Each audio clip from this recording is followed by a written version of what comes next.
Thank you, all of you, for being here to celebrate with us the International Women's Day. So if I understood well, this is the last speech that is not prepared by ChatGPT. Next year on International Women's Day, I think we will have a speech prepared in 5 seconds. I think it's the time frame of that scary machine to change our life. Yes, but nonetheless, so Mrs. Hilda Kamari, Chairperson of Women Association, Chairman Claude, and esteemed panelists, thank you very much for a very interesting panel discussion. We were really, we learned many things, and it's really food for thought for many of us, including the young people.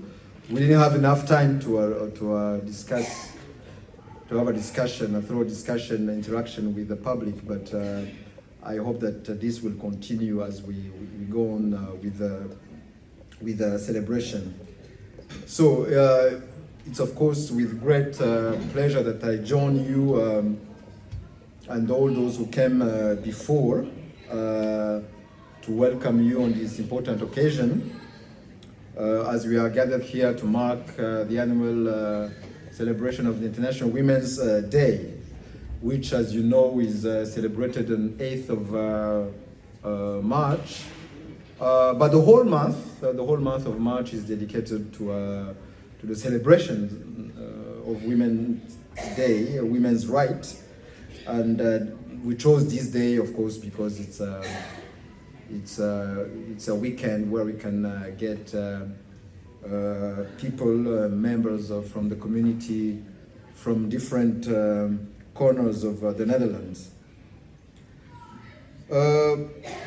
As we have just carefully listened to a very interesting panel on this crucial role of women in the digital transformation, and on the various ways to bridge the gender gap. I think that was interesting, and I will not overwhelm you with another speech. And I try to be brief and not to infringe on your fundamental rights to have a party. So every year, the International Women's Day is celebrated all over the globe, and various themes that are relevant to women, and this year is no different.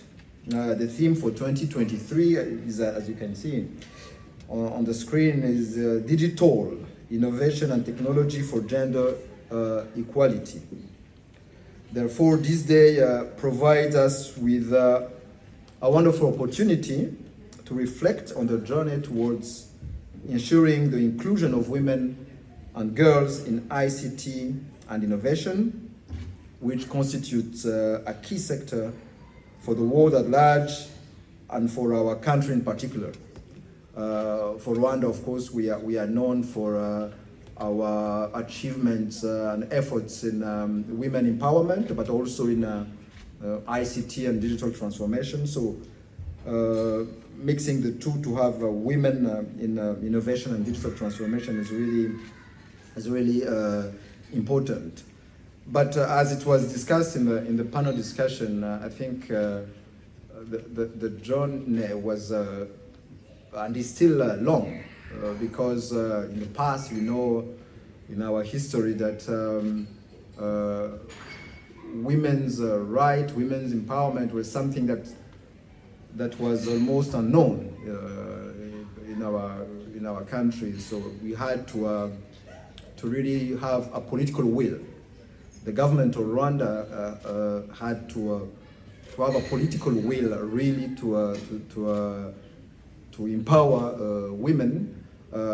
We always talk about that figure of 61% of women in parliament, that we are the first country in the world in that sector, but it is not about the figures. It's about a number of policies and laws and regulations that we put in place to empower women, and we can have, for example,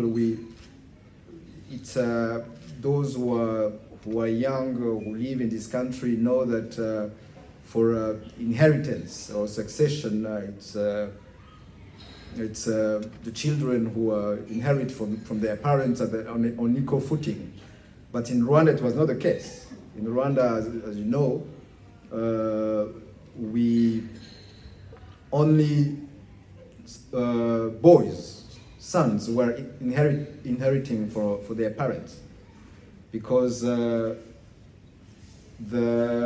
idea was that the girls will at some point get married and go to other families. So those families will take care of them. If you were a family of 8 children, 7 girls, and the last born a boy, he will get everything. So now things have changed, and we should not take it as granted, because it was not so long ago. It was, I would say, less than 30 years ago. So there are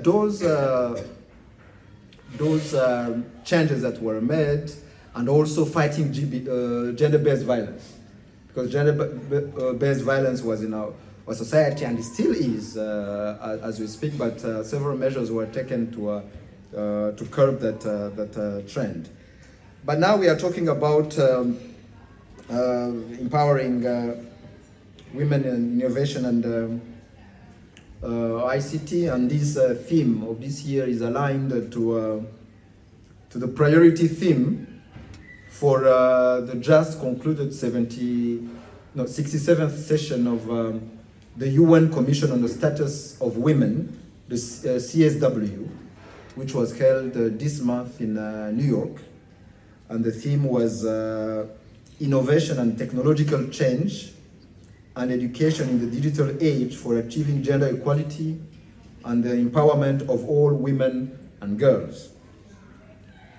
But in this regard, allow me to bring you up to date on some of the key initiatives and achievements that the government of Rwanda has been able to register through its different digital interventions, fall within the general direction of our country,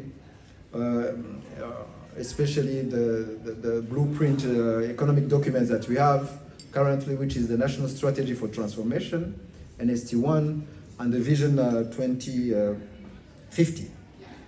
Rwanda was recognized not only as a champion in gender equality and the empowerment, but also one of women in ICT, science, technology, engineering, and mathematics, the STEM that were being discussed earlier on in the panel discussion.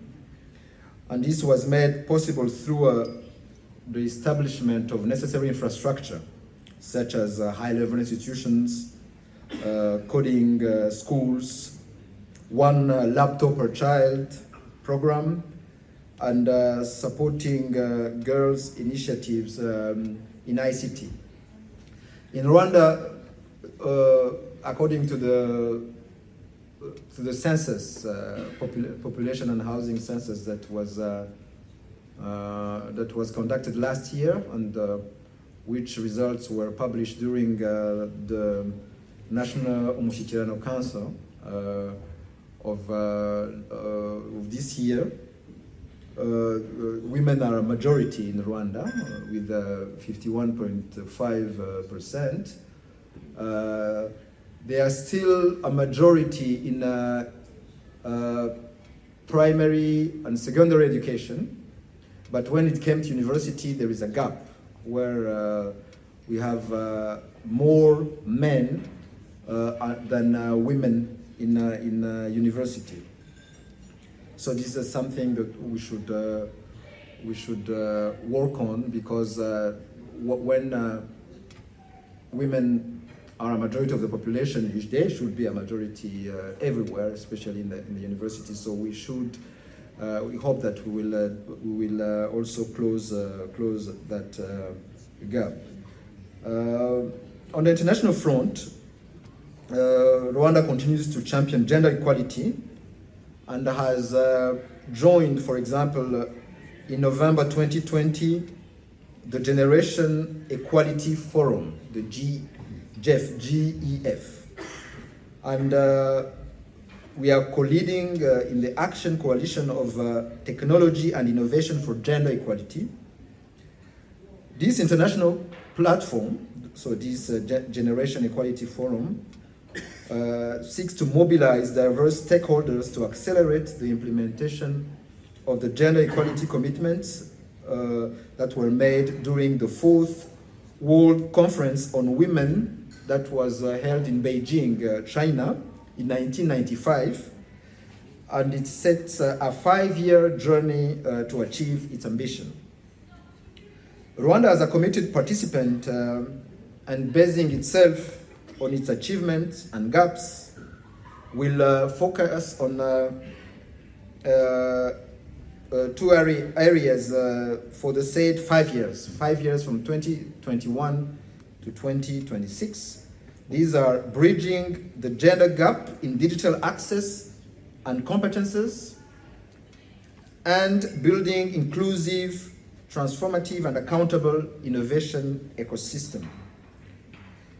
In order to achieve these goals, the Ministry of Gender and Family Promotion, MIGEPROF, has put in place a 5-year plan called WEMTech, Women Empowerment Through Technology, WEMTech Strategy 2021-2026, to implement the GEF commitment by aligning its goals with existing initiatives and plans. Ladies and gentlemen, digital development without the participation of women cannot reach its full potential. We all know that.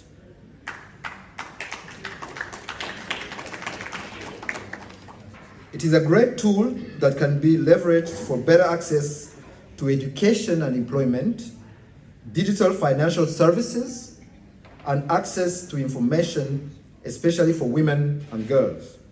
We still have some gaps that need attention in order to achieve our ambition. I was talking about the recent census, and based on the debate that was that we heard in the panel discussion, that census also brought findings about the ownership of phones in Rwanda.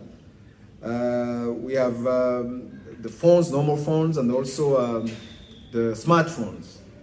Because phones, you know that for digital financial services, it is critical for in Rwanda. With we are talking about the Momo and other services. When you take the figures, the proportion of women aged 21 years and above who own a mobile phone, all mobile phone, is 55.6% of women owning a mobile phone. But when we compare it to the men are 71%, 71.4%. So it's more, it's around 15% more. And these proportions also vary according to area of residence. Women living in the urban areas are 79% with a mobile phone, against 46% for those who live in a rural area. So of course, you know, you see that the gap is more than 30%, whether you live in urban areas or rural areas. And for men, of course, it's higher. The figures are higher. When we come to smartphones, which is a really important tools for our daily lives, the figures drop.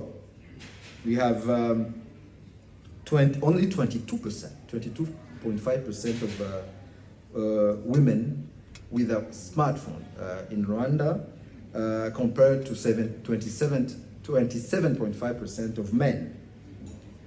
And when we go to urban areas, the figures go, of course, a bit higher, 42% of women, compared to 49% of men. So the figures are still low, but they are increasing compared to previous years, of course. And we still face a number of challenges that continue to feed the gender digital gap, which include negative stereotypes. I think we talked about it. I think Marie-Louise Morikatete we talked about it. Negative stereotypes about women, low numbers of women participation in leadership roles when it comes to digital technologies. But the government of Rwanda is really committed to bridge that gender gap divide by steadfastly promoting innovation strategies to address gender stereotypes and engaging men and boys towards empowerment of women and girls in all sectors of our country. I think it is important that empowering women, including in digital transformation, is not an issue of government and women only, but also boys and men also to be engaged, so that they support in reducing those stereotypes.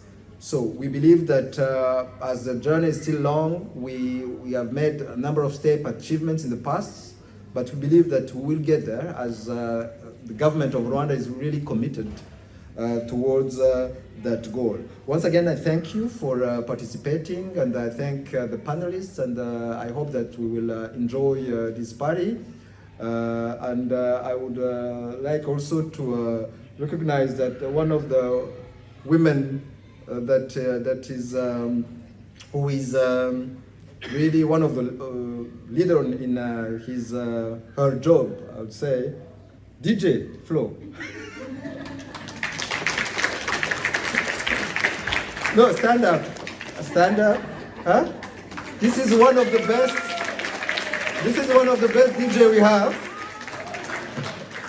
Maybe some of the older people don't know her, but the young people, they know her. Yes, thank you very much for being with us. Thank you, all of you, and enjoy your evening.